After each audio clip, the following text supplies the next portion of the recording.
जी नमस्कार दोस्तों, जी आप ये वीडियो देख रहे हैं इवीना सिनेमा पटना के हैं, जो कि खेसारी लाल यादव अभी अभी जस्ट एंट्री ले चुके हैं, जो कि सभी फैंस के साथ सिनेमा देखेंगे संघर्ष 2। भाई भीड़ तो देखिए कितना है, लग रहा है कि आग लगा के धर देगा। खेसारी के एक पल देखने के लिए इतना एक्साइटेड है कि लोग अपने आप में क्या कर दे रहे हैं। और अगर आप पटना से नजदीक है तो आप लोग जाकर जरूर मिलिए खेसारी लाल यादव से।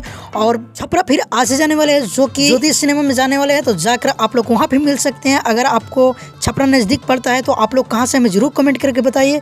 और आप लोग इस मूवी के लिए संघर्ष 2 के लिए कितना एक्साइटेड है देखने के लिए, हमें जरूर कमेंट करके बतलाइए। फिलहाल के लिए ये अपडेट था, मिलते हैं किसी अपडेट के साथ बहुत ही जल्द। मिलते हैं फिर एक नई वीडियो के साथ, जब तक के लिए जय हिंद जय भोजपुरी। अगर हमारे चैनल पर आपने हो तो हमारे चैनल को जरूर सब्सक्राइब कर लीजिए।